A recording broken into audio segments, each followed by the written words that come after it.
vous allez devoir installer et exécuter le logiciel IAS SDK Initializer. Une fois dans Visual Studio, nous allons tout simplement créer un nouveau projet. Ce projet donc se retrouvera dans la liste des templates sous la catégorie IAS. Différents templates de projets vous sont proposés. En faisant clic droit sur les références, vous allez pouvoir vous connecter sur le Library Package Reference. Ce dernier met à disposition le IAS Repository dans lequel seront exposés différents modules à la fois conversationnels, techniques ou fonctionnels. La brique Athena est un moteur permettant de mettre à disposition un langage de développement pour développer des scénarios de langage naturel. Donc notre code est créé et on n'a plus qu'à exécuter notre agent. Donc on va prendre notre client de test, on va attendre donc que la plateforme s'initialise. Voilà, donc je vais lui reposer la question salut, donc il me répond toujours hello. Je vais lui dire veux-tu jouer?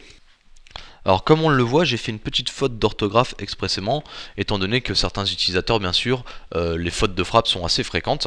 Donc le moteur Athena est capable de lui-même de pouvoir détecter ce genre d'anomalie et de corriger en fait la phrase de l'utilisateur de manière automatique. Donc nous allons tout simplement déclencher ce scénario en appelant de manière très simple la méthode, le label traduire. Pardon.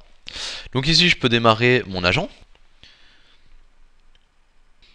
Alors qu'une fois que notre agent est démarré, donc je vais d'abord lui demander s'il est bien connecté, donc on voit qu'il est bien là. Je vais lui demander donc de traduire, donc peux-tu traduire pour moi? Hop. Donc il va me proposer donc le prompt entrer le texte à traduire. Je vais lui dire que hello, en fait my name is Sébastien. Voilà. Donc laisse-moi quelques secondes donc, pour le côté asynchrone, et donc d'ici quelques secondes, il va venir vous renvoyer donc la réponse du résultat de la traduction. Donc voilà, donc qui donne bonjour, mon nom est Sébastien. Donc une fois que votre agent est développé et testé en local, on va le déployer sur un serveur IAS. Alors pour ce faire, on va tout simplement faire un clic droit sur notre agent et cliquer sur le bouton Publish. Vous allez avoir un assistant qui va vous permettre de déployer, donc soit de packager l'agent dans un fichier qui va être déposé sur votre système de fichiers local, ou soit directement de l'uploader en fait sur un serveur.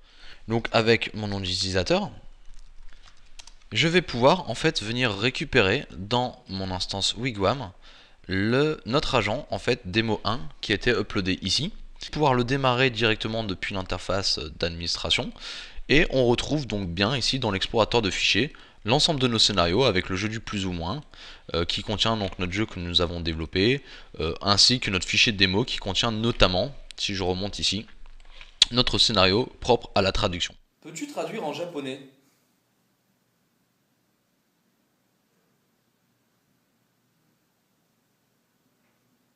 Quel est le texte que tu veux traduire?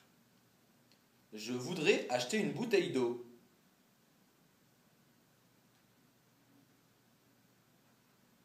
水のボトルを購入します。